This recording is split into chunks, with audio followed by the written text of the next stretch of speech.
규모가 작은 것은 더 이상 문제가 되지 않습니다. 벤처 스타트업들 가면 전 세계에서 가장 최고의 기업을 만들겠다라고.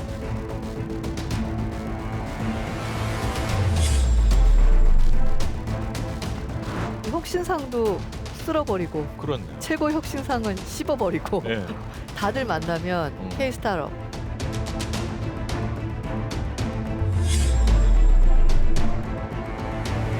미래는 중소벤처기업부입니다. 여러분 뒤에는 저희 중소벤처기업부가 있습니다.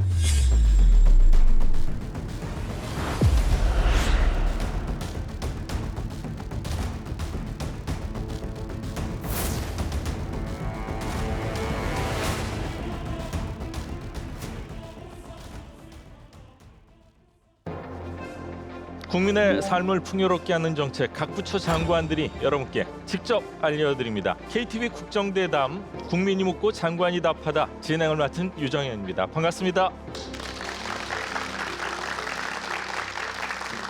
세계 최고로 꼽히는 대한민국의 반도체, 조선, 자동차, 대기업 중심으로 대한민국 경제를 든든히 잘 이끌고 있는데요. 만약 중소기업이 없었다면 세계 최고가 가능했을까요? 쉽지 않았을 겁니다. 대한민국 경제가 더 튼튼한 체질로 발전하기 위해서는요. 대기업은 대기업대로 또 중소기업과 벤처기업, 소상공인들이 힘을 합쳐야 됩니다. 제가 말씀드린 이 벤처 중소기업, 소상공인들 정부의 정책적 지원도 반드시 필요한 부분인 것 같은데요. 오늘은 중소벤처기업부에 대해서 좀 더 소상히 알아보는 시간을 갖도록 하겠습니다. 자, 중소벤처기업부를 이끌고 계신 이영 장관님을 모시겠습니다. 환영해 주십시오.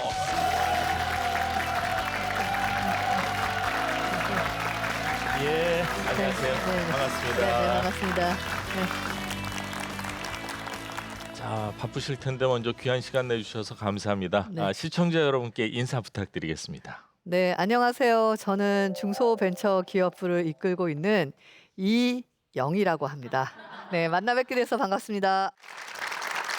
반갑습니다. 이영, 외국으로 따지면은 항상 젊으신 아우, 저 항상 젊습니다. 그러신 것 같아요. 에너지가 넘치시는 것 네. 같은데 이 장관님은 여러분 뭐 아시는 분들은 너무 잘 아실 거예요. 기업 가셨고요, 사업을 하셨던 분이고 벤처 기업을 하셨습니다. 그리고 대학에서는요 수학을 전공을 하셨는데 카이스트에서 석사와 박사를 받을 때는 암호학이라고 했는데 저는 사실 제가 무식한지는 별로 가끔가다 하는데 암호학이라는 게 있나 싶을 정도로 좀 생소한 학문이거든요. 암호학이 뭐고 또 전공하신 이유에 대해서 좀 설명해 주시죠. 그러니까 암호학은 원래 군사 이 영역에서 사용했던 암호를 예. 우리가 이제 90년대 인터넷이 많이 깔리면서 인터넷 뱅킹 하실 때 계좌번호도 넣으시고 이체 패스워드도 넣으셔야 되잖아요. 그렇죠. 그러면 그게 다 암호화 걸려서 가야 돼요. 그렇네요. 이제 인터넷 시대가 열리면서 필요로 해진 학문이 돼서 예. 일반 영역에서도 이제 그 가리키기 시작을 했습니다. 그래서 그래요. 제가 이제 대한민국 보안 1세대 또 암호학을 공부하게 됐는데요. 예. 암호학은 이제 암호를 만드는 법, 음. 암호를 해독하는 법, 그렇죠.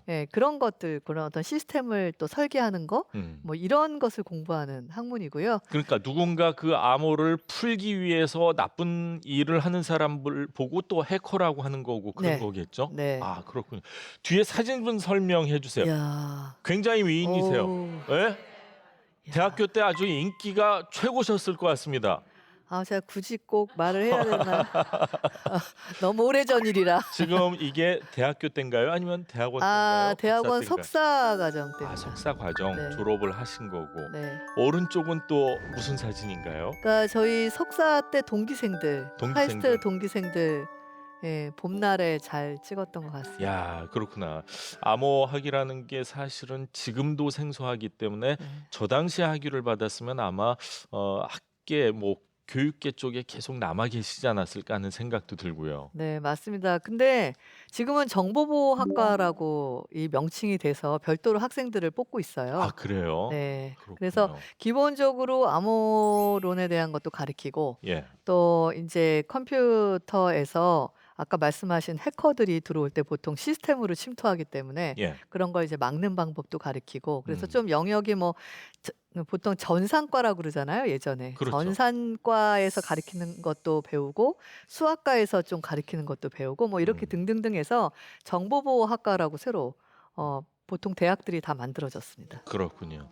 장관님이 인제 암호학을 딱 전공을 하시고 보안과 관련된 벤처 기업을 창업을 하셔 가지고 거기 대표를 역임을 하셨습니다. 그렇기 때문에 인제 사업가로서의 고충이나 이런 것도 많이 인제 장관을 하시면서 '아 이런 사람들은 내가 어떻게 좀 정책적으로 지원을 하면 좋겠다.' 하는 아이디어도 많으실 것 같은데 사업을 하시는 동안 보안 업체를 이끄시는 동안 뭐 기억에 남는 일도 많으실 것 같은데요. 좋은 일도 있고 예. 눈물 나는 사연도 많고 우리 그런 음. 얘기하지 않습니까? "월급 한번 줘 봐야 정말 맞습니다. 피눈물 나는 고통을 안다." 뭐 이런 그렇죠. 게 있는데 월급쟁일 때는 "왜 이렇게 늦게 와?" 그러는데 대표가 딱 되면 월급날이 왜 이렇게 빨리 오는지 모르겠다는 그러니까요. 얘기를 많이 들었어요. 네, 맞습니다. 음. 제가 2000 년도에 창업을 했는데요. 예. 2000 년도에 창업을 하면 지금부터 23년 전이지 않습니까? 그렇네요. 제가 초등학교 때 창업을 했거든요. 음. 23년 전에. 근데 그때 좀 어떻게 생각했냐면 너무 학교에서 이 논문 보고 막 외국에 있는 저널들 보다 보니까 예. 2023년 정도 되면 음. 전 세상이 다 디지털로 바뀔 거라고 음.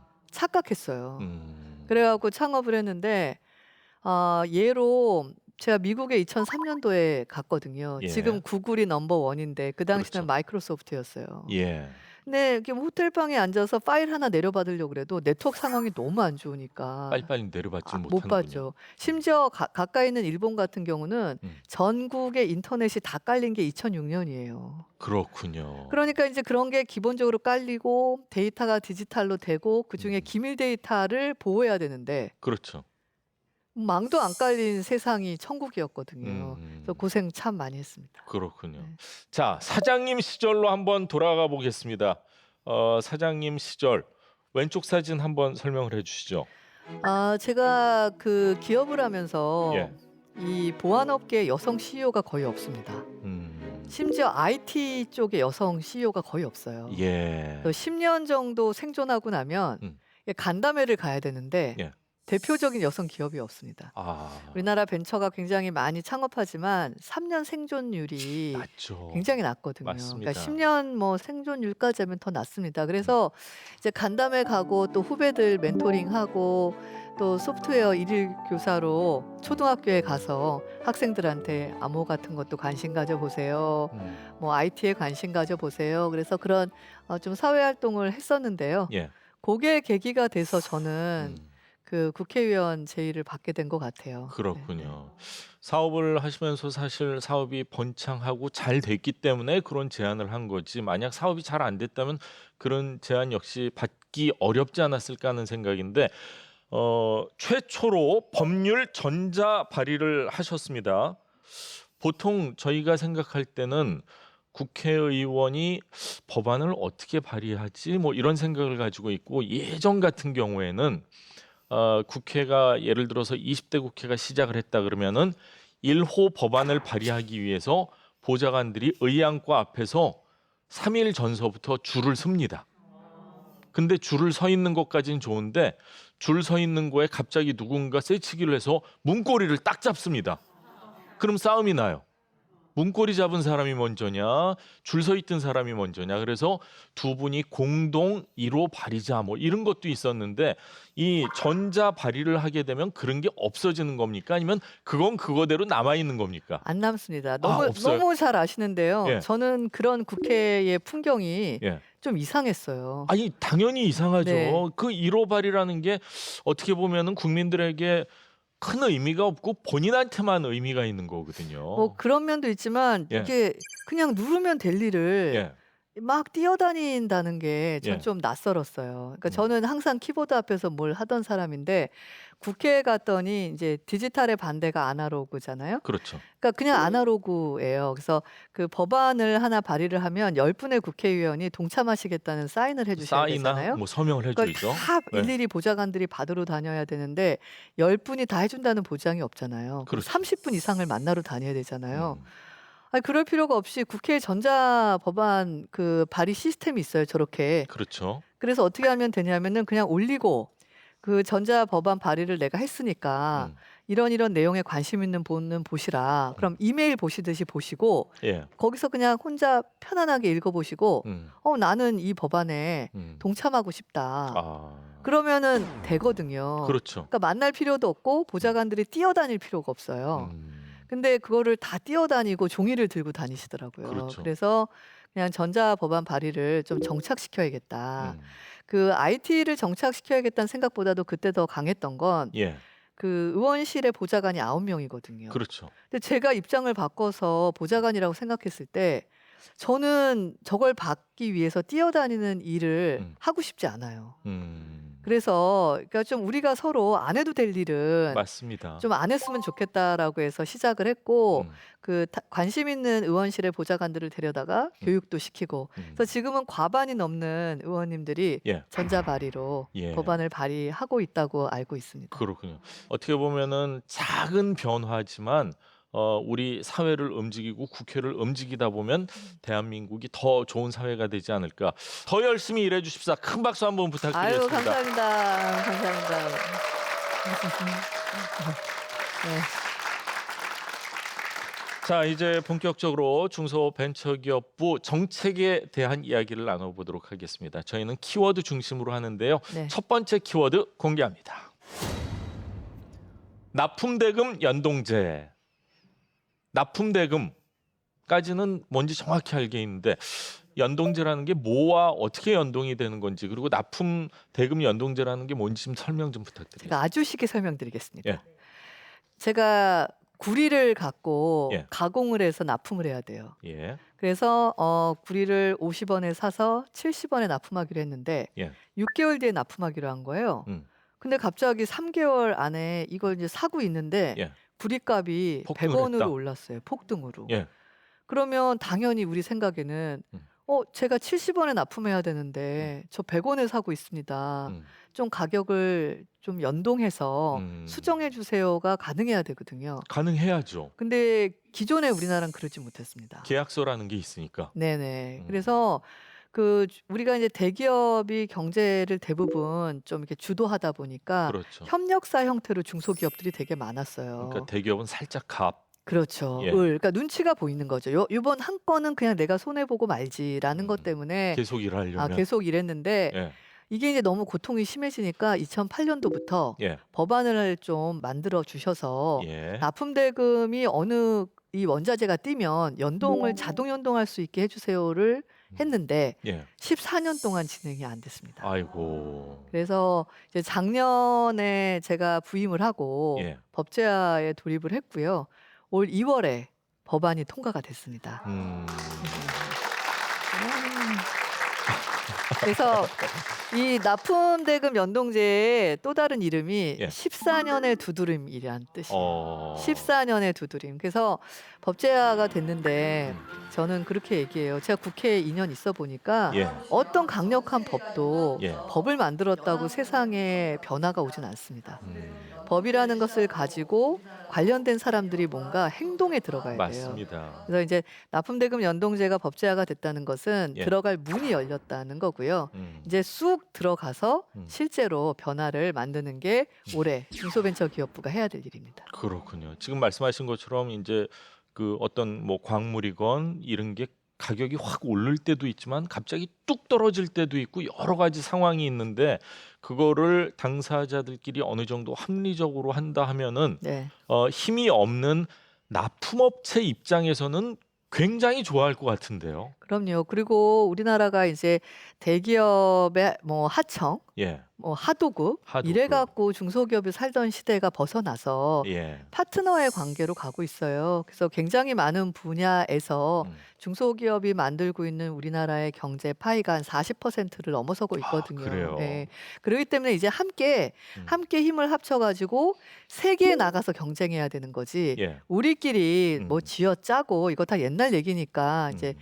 변화가 시작돼야 된다 예. 해 갖고 진행을 했고요. 근데 아무래도 대기업 입장에서는 법안을 만든다고 하니 거추장스럽고 음. 아무래도 좀 부담스럽지 조금 않겠습니까? 불편하기도 네. 하고요. 그래서 굉장히 많은 반대를 아, 하셨죠. 그래요. 근데 그 정부 쪽에서도 걱정을 많이 했어요. 너무 이렇게 개인 간의 거래, 음. 사적인 거래에 정부가 개입하는 거 아니냐. 예. 근데 제가 20년 동안 기업을 해 봤고 실제 중소기업들이 그런 문제로 많이 회사가 어려워지는 경우를 봤고 음. 이게 뭐 '아 대기업 돈 더 내놔.' 이런 차원이 아니라 예. 서로가 함께 협의를 음. 하는 그런 거래 문화는 정착이 될 정도의 수준이 우리나라가 됐거든요. 예. 그래서 인제 강하게 드라이브를 걸었고 음. 예 법제화에 성공했습니다. 그렇군요.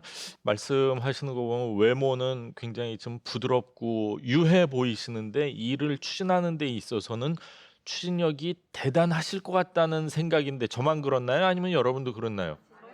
예.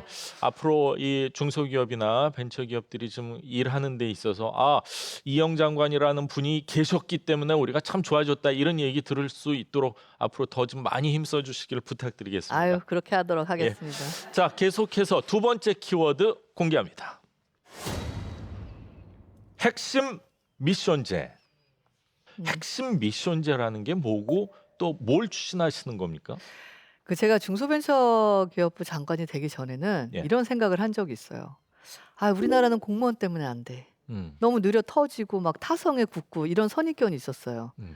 근데 막상 부처 장관이 되다 보니까 정말로 헌신적으로 예. 일하고 뛰어다니고 있는데 기업은 예를 들면 아무리 좋은 제품이 나와도 판매가 안 되면 돈을 못 버니까 직원들 급여를 못 주잖아요. 예. 그러니까 결과 중심으로 평가를 하는데 음. 이 공무원 사회에 와서 봤더니 굉장히 좋은 뜻을 갖고 막 밤도 새면서 열심히 하는데 결과가 나빴을 때 음. 그 결과에 대해서 집중하는 게 우리랑 순서가 좀 민간이랑 다르다는 생각이 들었어요. 예. 그래서 저희 직원들을 다 모아 놓고 지금처럼 그렇게 열심히 하되 음. 어떤 걸 얻을 것인가에 대한 좀 순서를 좀 바꿔 봤으면 좋겠다라고 해서 저희 중소벤처기업부의 과라고 그러거든요. 과장이 맡고 있는 과가 한 50개 정도 됩니다. 예. 그래서 이제 50개의 업무를 다 정했어요. 음. 정해서 2023년도에 어떤 곳은 하나, 많은 곳은 3개를 예. 결과물로 음. 가져가자. 음. 그래서 그 결과가 나오면 적어도 기업들이 어떤 게 도움이 되고 적어도 중소벤처기업부 때문에 우리는 어떤 게 도움을 받았어. 내지는 그렇죠. 발전했어라고 서로가 우리만 노력하고 음. '아 노력을 했는데 아 저쪽은 못 알아주네.' 이게 아니라 음. 서로가 같이 있어서 든든하고 행복하려면 음. 과제를 받아야 된다. 그렇죠. 그래서 저희 저희 본사에 500명의 직원이 있습니다. 아이고. 그래서 예. 500명이 이제 50개 과인데 50개 과에다가 핵심 미션을 줬고요. 예. 전국에 13개 지방청이 있어요. 거기에 핵심 미션을 줬고 저희 12개의 산하기관이 있어요. 거기에 핵심 미션을 줬고 예. 그래서 지금 열심히 숙제들 하고 있습니다. 그렇군요. 벤처는 특징이 뭔지 아세요, 여러분? 발빠르게 막 뛰어다녀야 됩니다. 안 그러면은요 누가 알아서 찾아와 주질 않습니다. 홍보도 해야 되고요, PR도 해야 되고 그러는데 장관님께서 지난 1년 좀 안 되는 동안 장관을 하시면서 굉장히 분주하게 다니신 걸로 알고 있는데 어떤 현장을 직접 다니셨는지 저희가 영상으로 준비해봤습니다. 만나보시죠. 아, CES 다녀오셨나 봐요. 네, 다녀왔습니다.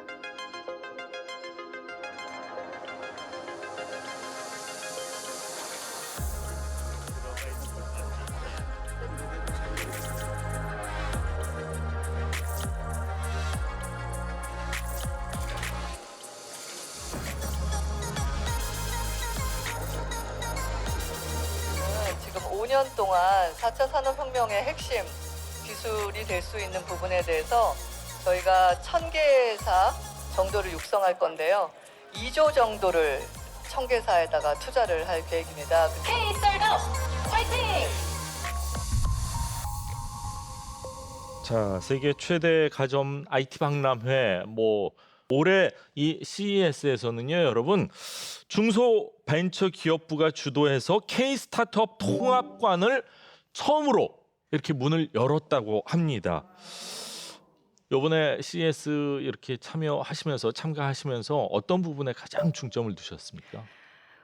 CES를 아시는 분도 계시고 모르시는 분도 계실 것 같은데요. 이 CES라는 게 미국의 라스베가스에서 매년 개최되는 건데요. 가전이나 IT 기술과 제품에 대해서 전시하고 박람회하는 곳입니다. 그렇죠. 예. 그래서 가게 되는데요. 그전에는 저희가 스타트업이라고 이제 벤처 초기 기업들을 스타트업이라고 얘기를 하거든요. 예. 근데 따로따로 모아서 갔는데 저희가 51개를 해가지고 K 스타트업이라는 전용관을 이번에 만들었습니다. 처음으로 만드신 건가요? 네, 네. 그래서 뭉쳐야지 살지 않습니까? 그렇죠. 네. 네, 지자체랑 대학들은 이번에 못 뭉쳤는데 내년엔 다 뭉쳐보려고 지금 하고는 있는데요. 가서 51개의 스타트업들 당 예. 최소한 20개 이상씩의 투자사나 이 기업들이랑 다 이렇게 만나게 하는 부분들을 했었고요. 또 우리 K 스타트업이 얼마나 역량이 있는지를 전 세계에 보내야 되기 때문에 각각 세계 이 미디어 회사들이랑 인터뷰 예. 하는 거 진행했고요. 또 스타트업들끼리 만나야 서로 시너지가 나거든요. 맞습니다. 그래서 51개씩 또 네트워킹 하는 것도 해드렸고 그리고 실제 51개 기업들이 가져간 제품을 많은 분들이 세계에서 오신 많은 분들이 체험하셔야 되거든요. 예. 네, 그래서 체험감도 만들고 해서 많이 알리는 걸 했습니다. 그렇군요. 전 세계적으로 보니까 아까 3,100개 정도 기업이 이제 참여를 했다고 하는데 기분 좋은 소식이 있습니다. 대한민국 벤처 창업기업 111개사가 111개사가요. CES 혁신상을 수상해서 역대 최고 성적을 거뒀다고 합니다. 네. 혁신상이라는 거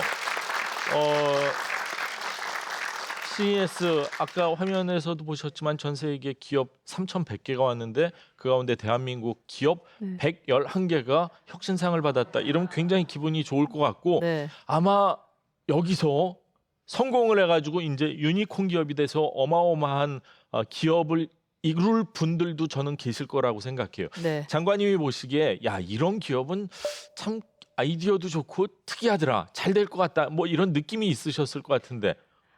대부분의 기업들이 그랬어요. 사실 그래요? 제가 놀랐던 게 이게 이 CES에 참여하는 것도 의미가 있지만 예. 거기서 이제 혁신상을 받고요. 최고 혁신상이란 걸 또 받습니다. 그래요. 최고 혁신상은 딱 20개 팀밖에 안 주는데요. 전 세계적으로죠. 네네네. 우리나라가 아니라. 네, 근데 예. 20개 중에 대한민국이 9개를 받았고요. 그 중에 벤처 스타트업이 5개를 받았어요. 그래요. 4개는 대기업이 받았고요. 그러니까 이제 2010년도만 하더라도 CES의 혁신상에 벤처 스타트업이 한 개도 못 받았어요. 그래요. 네, 삼성, LG 이런 대기업만 받았거든요. 예. 근데 12년 만에 음. 저희가 씹어 먹었어요. 그렇네요. 네. 아이들 그래서- 말로 진짜 씹어 네, 먹었네요. 씹어 먹었어요. 그래서 네. 가는 곳마다 다 K 스타트업이에요. 그러니까 외국 사람들도 보글보글 와서 막 장사진을 이뤘고요. 예. 상도 다 휩쓸어 버리고요. 그러니까 미디어에서 인터뷰를 해도 예. 이 혁신상도 쓸어버리고 그렇네요. 최고 혁신상은 씹어버리고 예. 이러니까 다들 만나면 K 스타트업 이게 하나의 브랜드처럼 예. 혁신 최고의 기술 음. 이렇게 됐었습니다. 그래서 자부심이 제가 예. 엄청 좋았어요. 아니 그러니까요. 저는 라스베가스 CES 가지도 않았는데 제 어깨에 힘이 팍 들어가는데 네. 거기 가서 내가 한국 사람이라는 게 얼마나 자랑스러울까. 그리고 내가 중소벤처기업 장관이라는 게 얼마나 자랑스러웠을까. 실감을 하셨을 것 같아요. 네. 예. 아니, 제가 자랑스럽다기보다 예. 우리의 스타트업들이 너무 자랑스러웠어요. 대기업을 능가할 수 있는 벤처기업들이 무럭무럭 잘 크고 있다. 이렇게 판단을 하면 될 것 같습니다. 네. 예. 미래는 중소벤처기업부입니다. 예. 대한민국 미래가 잘 되려면 네. 아까 제가 오프닝에도 말씀드렸지만 대기업은 대기업대로 음흠. 협력을 해서 벤처 중소기업 그리고 소상공인들이 힘을 합쳐야 될 것 같습니다. 자, 다음은 어느 현장을 다녀오셨는지 저희가 영상으로 준비했습니다. 장관님 여긴 어딘가요? 네, 우리 동네 주변에 있는 소상공인 분들을 기업인으로 육성하기 위해서 예. 만든 프로그램입니다. 아, 그렇군요. 좋은 제품을 전시하고 예. 또 소개도 하는 자리입니다.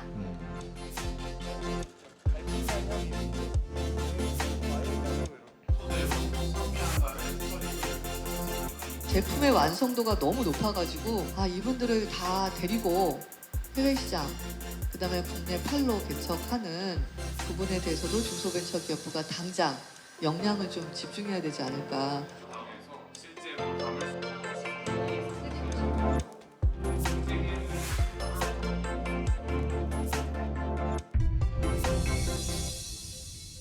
예. 기업가용 소상공인 제도를 이제 제시를 하셨습니다. 20년 동안 이제 벤처기업을 운영을 하면서 이 기업가용 소상공인으로 성공하기 위해서는 뭐가 가장 필요한가요? 먼저 자신만의 스토리가 있어야 됩니다. 아, 이제는 그 똑같은 것을 빨리 만들거나 많이 만들거나 싸게 만드는 그런 경쟁에서 예, 독특한 나만의 이런 쪽으로 소비 풍토가 바뀌고 있거든요. 예. 그래서 규모가 작은 것은 더 이상 문제가 되지 않습니다. 그래서 나만의 생각, 나만의 이야기, 뭐 나만의 철학, 그런 것으로 시작을 할 수 있는 아이템임을 증명해 내시면 저희가 기업가용 소상공인으로 육성해 드립니다. 그렇군요. 나만의 것이 있다면 중소벤처기업부에서 뭔가 큰 도움을 주실 수 있다고 하니까 나만의 아이디어 좋은 게 있으신 분들은 한번 도전해 보시면 좋을 것 같고요. 자, 지금 윤석열 정부의 또 핵심 과제 중에 하나가 지방시대 아니겠습니까? 인구가 줄고 있어서 지자체에서는 아주 크게 힘들어들 하고 있는데 이 지방시대를 열기 위해서는 지역의 대표 브랜드를 만들어야 된다 이런 얘기가 많이 나오고 있어요. 중소벤처기업부에서 혹시 이 부분에 있어서 어떤 도움을 주고 있으신지요? 정부는 진정한 지방 시대를 열기 위해 중앙의 권한을 과감하게 이양하고 지역 스스로 비교 우위가 있는 성장 동력을 발굴하고 키워나갈 수 있도록 지원하겠습니다.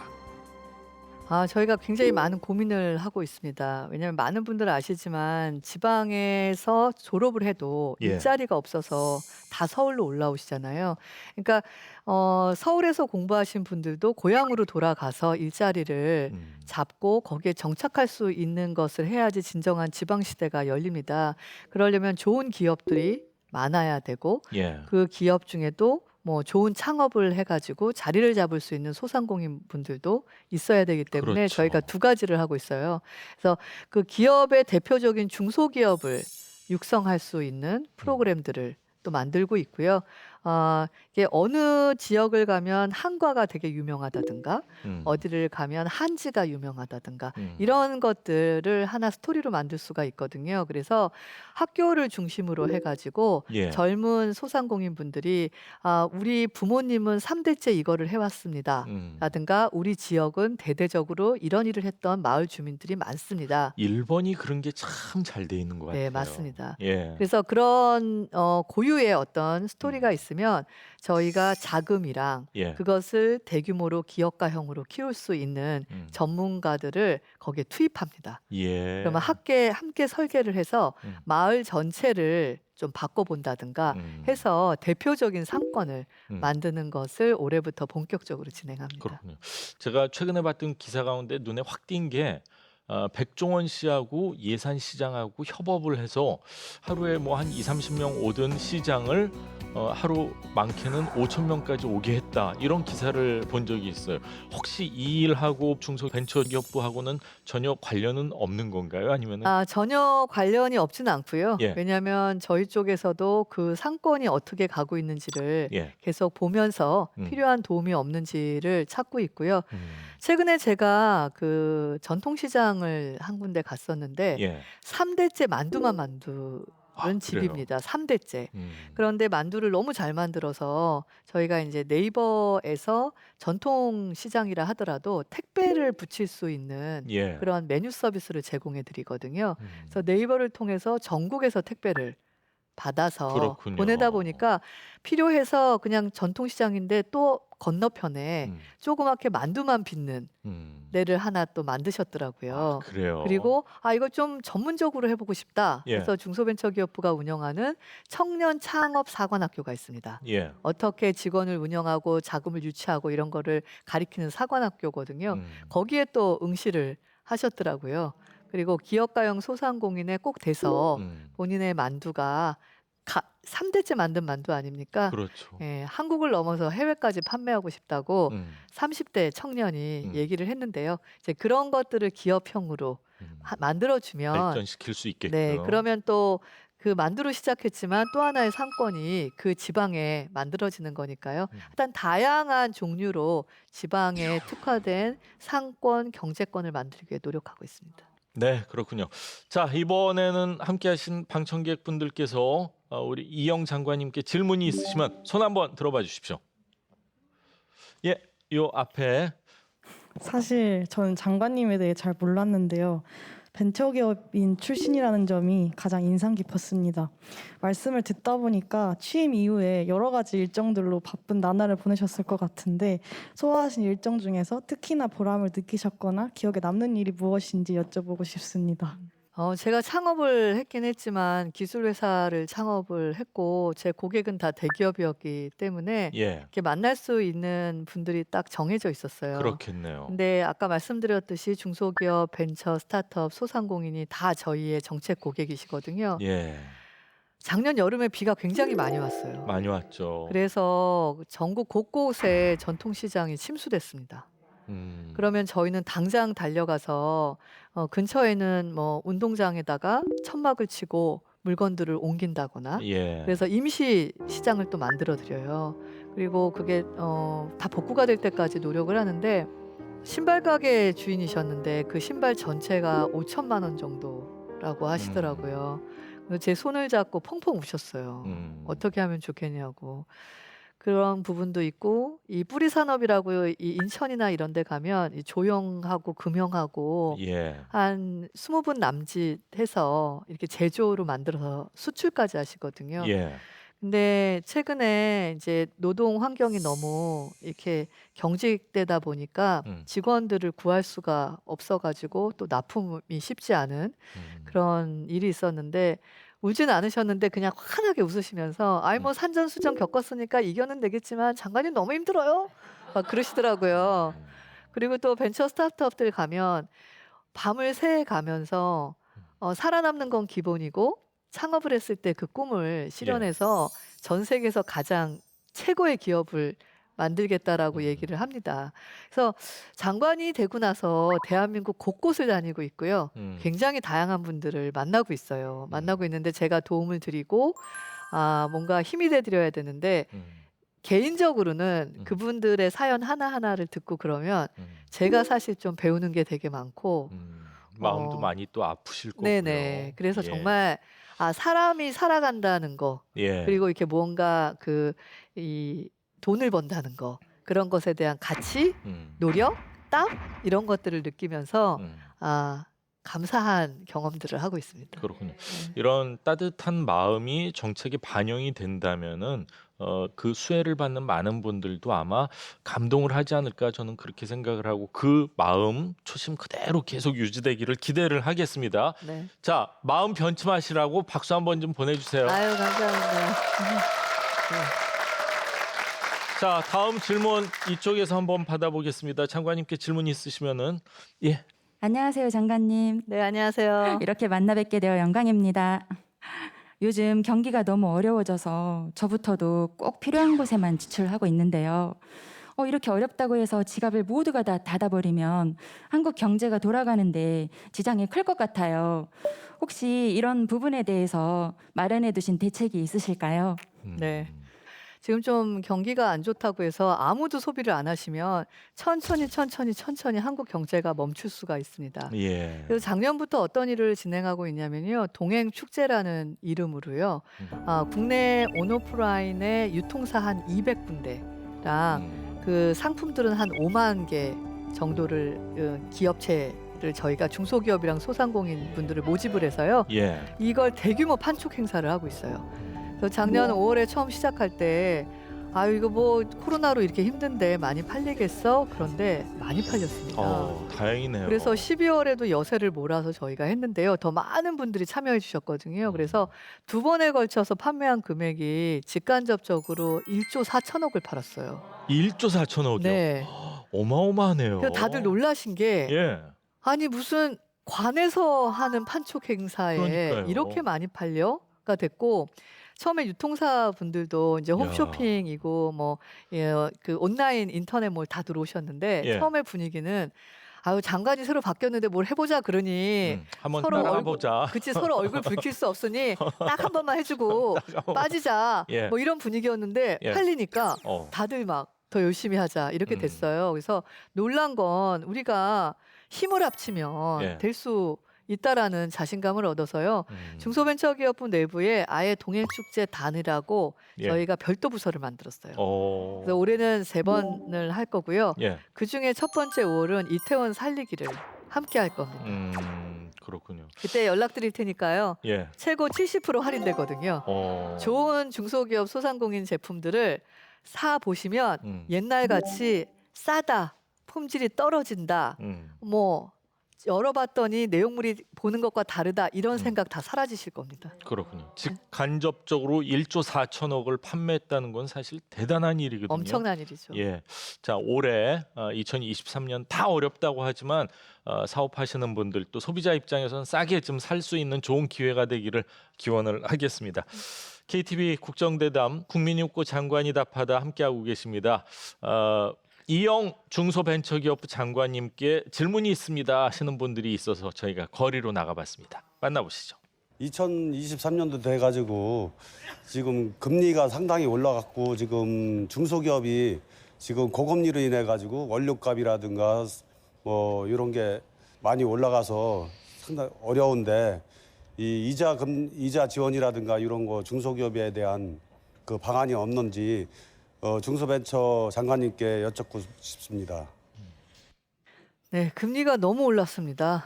2배 이상 오른 것 같아요. 네, 올라도 너무 올랐습니다. 예. 그래서 작년이랑 똑같이 매출이 나도 만약에 대출을 쓰고 계시면 이자를 내기 때문에 이익이 줄어서 갑자기 기업이 성적표가 나빠지는 그러니까 성적표가 나빠지면 경계에 있던 기업들은 한 등급이 떨어지니까 그러네요. 또 금리가 더 오르는 뭐 이런 좀 어려운 상황에 직면해 있습니다. 그래서 이런 상황을 해결하기 위해서 저희가 이자를 좀 보전해 주는 부분들에 대해서 진행을 하고 있어요. 그게 대환대출이라고 하는데요. 예. 그 고금리로 쓰시는 것들을 저금리로 갈아타실 수 있게 자금을 빌려 드립니다. 근데 모든 분들한테 드리는 건 아니고요. 그래도 좀 어려우셔가지고 상환 능력이 좀 힘드신 분들을 선별해갖고 금리가 싼 쪽으로 그렇게 보내고 있고요.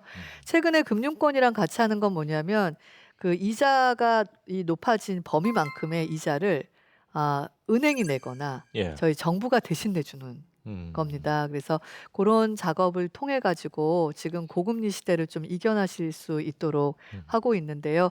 모든 분들한테 해드리고 싶은데 재정이 한정되다 그렇죠. 보니까 그건 좀 굉장히 마음이 무겁습니다. 자, 계속해서 다음 질문도 영상으로 준비했습니다. 만나보시죠. 아는 지인이 중소기업을 운영하고 있는데 사람을 새로 구할 수 없는 인력난에 처해 있습니다. 그런데 이제 기존 인원을 일이 많이 몰릴 때 일을 하려고 해도 근로시간 법령 때문에 많은 어려움을 겪고 있습니다. 이에 대한 어떤 해결 방안이 있으실지 여쭤보고 싶습니다. 해결하려고 굉장히 노력하고 있는데요. 예. 어떤 문제가 있냐면 그 식당 가셔 보시면 다 외국에서 오신 근로자분들이 일하시는 거 많이 보셨잖아요. 근데 코로나 3년 동안 이 방역 때문에 많이들 고국으로 돌아가셨어요. 들어오지는 못하시고요. 네, 그 예. 나라에 또 방역 기준이 있거든요. 그렇죠. 그러다 보니까 원래 우리나라에서 활동하셨던 외국인 근로자분들이 절반가량 준 상황이에요. 그리고 이게 택배나 이런 것들을 하면 회사에 다니는 것보다 순간이지만 많은 급여를 또 받게 되다 보니까 제조와 같은 맞습니다. 그런 분야의 일들을 안 하시려고 하는 기피 현상이 커지고 있어요. 음. 거기다 작년 말에 더 문제가 있었던 건 30인 미만 사업장에서는 예. 주 8시간을 추가로 돈을 더 준다는 전제하에 근무할 수 있게 했거든요. 사람이 그렇죠. 없으니까. 예. 근데 그게 법안이 연장됐어야 되는데 그냥 종료가 됐죠. 일몰됐습니다. 예. 그래서 지금 국회에 계속 건의를 드리고 있는 상황이거든요. 그래서 올해는 일단은 외국인 근로자분들이 대거 들어오십니다. 그 부분으로 일단 해결을 하고요. 국회에다가 강력하게 얘기해서 2월에 그 30인 미만의 작은 사업체에서 직원들이 동의한다면 그리고 추가 급여를 주게 된다는 전제하에서 8시간 근무를 더 더 할 할 수 수 있게 있게끔. 하는 법안을 지금 통과를 시키는 것이 예. 저희의 핵심 과제입니다. 그렇군요. 자, 이번에는 중소벤처기업부에서 아주 힘있게 추진하는 정책이나 새로운 정책에 대해서 알아보는 시간을 갖도록 하겠습니다. 이름하여 정책 언박싱입니다. 자, 2023년 많은 국민들이 또 많은 사업하시는 분들이 참 힘들고 어렵다 이런 얘기를 하는데 특별히 벤처 중소기업부에서 핵심적으로 추진하는 정책이 있으신지요? 저는 그 기업인들 만났을 때 어떻게 얘기하냐면 어렵다라고 얘기하면 아군이 아니다. 음. 어렵다는 얘기보다 어떻게 하자라고 얘기하는 것이 진정한 아군이다라고 예. 얘기를 합니다. 그 중소기업들 같은 경우는 우리나라가 세계 6대 무역 강국이거든요. 예. 그래서 무역을 수출을 굉장히 많이 해야지 나라가 운영이 되는데 지금 수출이 계속 꺾이고 있어요. 왜냐하면 맞습니다. 반도체 부분에 대한 수출이 꺾이고 있고 적자도 좀 늘어나는 것 같고요. 그렇죠. 그리고 중국이 최대 수출 지역이었는데 거기가 코로나 방역 조치로 인해서 굉장히 긴 시간 동안 아니, 도시를 그냥 봉쇄를 해버리니까 봉쇄를 뭐 해버렸죠. 폭동이 일어나고 뭐 네, 난리더라고요. 그렇습니다. 그러다 보니까 이게 한 나라에다가만 너무 의지하면 안 되겠다라는 생각들도 많이 생기고 계세요. 그래서 예. 중소벤처기업부에서는 우리가 중소기업들이 해외 많이 수출할 수 있도록 수출 나라를 다변화할 생각이고요. 제가 해외 나가 보면 K-팝, K-드라마, 맞습니다. 그다음에 한국 음식, 한국의 그 식품들, 그렇죠. 화장품들 엄청나게 인기입니다. 그래서 이런 것들과 묶어가지고 저희 중소기업들 제품을 함께 수출하는 전략을 하고 있어서요. 예. 올해는 중동이랑 남미에다가 수출을 많이 할 생각이고요. 우리 벤처 스타트업들 같은 경우 해외 진출을 예. 하고 해외에서 투자금 받는 부분을 진행하려고 그래서 3월 첫 주에 제가 중동을 들어갑니다. 그리고 계속 해외 자금들을 유치하기 위해서 노력할 거고요. 예. 소상공인 분들은 아까 설명드린 동행축제 같은 것을 많이 해서 조금씩 우리가 마음과 지갑을 다 열면 대한민국이 밝아지고 역동적이 될 수 있습니다. 라는 맞습니다. 정책으로 진행하려고 합니다. 자, 박수 한번 보내주세요. 오늘 장관님이 이렇게 말씀하실 때마다 저는 뭐 사업하는 사람도 아니지만 사업하는 사람이라면은 굉장히 좀 가슴 벅찬 얘기를 많이 해주시는 것 같아요. 자, 이영 장관님하고 얘기를 하다 보니까요, 벌써 이제 마칠 시간이 다 됐어요. 마지막으로 사업을 하고 계시고 또 많이 어렵고 힘들지만 그래도 자영업을 어떻게든 꾸려 나가시는 분들에게 마지막으로 희망이 될 수 있는 이야기 좀 해주시죠. 중소벤처기업부는 어렵다, 어렵지 않다 이렇게만 보고 있지는 않고요. 예. 저희가 거의 매주 데이터들을 보고 있습니다. 그러니까 채무가 얼마나 늘고 계시는지, 상환율은 얼마나 떨어지고 계시는지, 그리고 폐업률은 또 어떻게 되고 계시는지를 다 보고 있는데요. 좀 긍정적인 것은 제가 이런 비유를 들어요. 태풍이 오기 전에요. 일기예보에서 나가지 마십시오. 창문이 파괴될 수 있습니다. 풍속이 얼마입니다. 아무도 안 나가요. 근데 실제 태풍은 아직 오지 않았어요. 근데 태풍이 강타하고 가면 피해 지역이 발생은 하지만 그 지역 외에는 피해가 없습니다.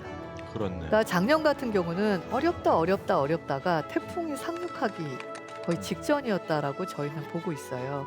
그리고 올 상반기에 태풍이 상륙하고 나가면 예. 하반기부터 굉장히 경제가 좋아지고 상반기에도 우리가 육성하고 보호해야 될 부분과 잘하고 있어서 격려해야 될 부분이 나눠지는 그런 시기가 됩니다. 그래서 중소벤처기업부의 전 가족이 한 6천 명이 넘습니다.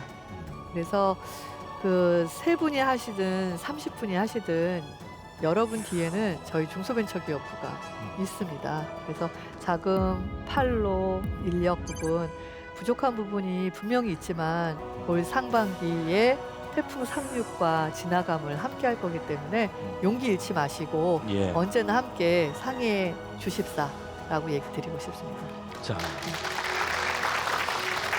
자, 지금까지 이영 중소벤처기업부 장관님과 이야기를 나눴습니다. 바쁘신 가운데 이렇게 출연해 주셔서 감사합니다. 고맙습니다. 네, 감사합니다.